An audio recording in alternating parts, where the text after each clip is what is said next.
Sasa nyinyi ndugu, lisikie neno la Bwana, maana maandiko yanakwenda kutuambia katika Ayubu kwamba mwanadamu si kama mdudu. Kwa hiyo mwanadamu hana tofauti wote na mdudu. Sasa mimi ninakuja leo kuweza kuhubiri na mdudu, kwa sababu nyinyi wadudu hamuna tofauti na mwanadamu. Sasa lisikie neno la Bwana katika jina la Yesu Kristo aliye hai, ya kwamba ninyi inatakiwa mpokee wokovu, mwachane na dhambi ndugu. Kwa nini nyinyi ndugu msikii? Yaani wakati wote nyinyi mnakuwa ni watu ambao ndani yake hata mtake kumcha Mungu. Sasa inatakiwa nyinyi muanze kumwabudu Mungu aliye hai, kwa sababu yupo Mungu aliyokufa salama kwa ajili yenu ili mpate kukombolewa na kutoka katika utumwa wa dhambi. Hebu ndugu sikieni. Achana na tabia ambazo ndani yake za kutokuingia katika maombi ya kufunga na kuomba. Nini inawezekana mwingie katika maombi ya kufunga kila siku ndugu, hata maombi ndio yajui. Kwani inakuaje ndugu? Sasa nyinyi natakiwa mumwamini Yesu Kristo, kwa sababu Yesu ndiye aliyokufa sababu kwa ajili yenu ili kwamba ninyi mpate kuanza kukombolewa.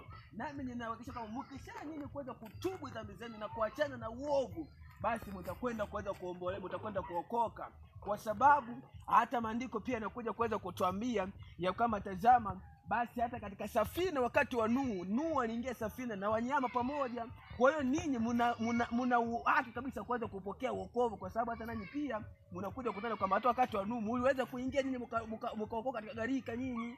Sasa nyinyi inabidi mkubali Yesu Kristo awe Bwana na Mwokozi wenu, kwa sababu wakati wa Nuhu umepita sasa. Kwa hiyo inabidi muamini Yesu Kristo. Kwa hiyo nami ninawahakikishia kama tazama, inabidi hata nyinyi. Kwa hiyo hata na wewe inakuaje hapo, na wewe ndugu, na wewe inabidi muamini Yesu Kristo. Yaani wewe ndugu siku zote tu ndugu, wewe ni kuna dola ndugu. Sasa inakuaje hapo ndugu, siku zote inabidi muamini Yesu, kwa sababu Yesu Kristo yeye ndio Bwana na Mwokozi wako. Hata Yesu amekuwa dhambi kwa ajili yenu na pia ili mpate kuokolewa katika utumwa wa dhambi. Kwa sababu maisha tunakwenda kuishi na dunia mnakuwa wakubwa kama hivi, lakini kesho na kesho kutwa mnachinjwa tu kama wanavyochinjwa watu wengine. Unaona?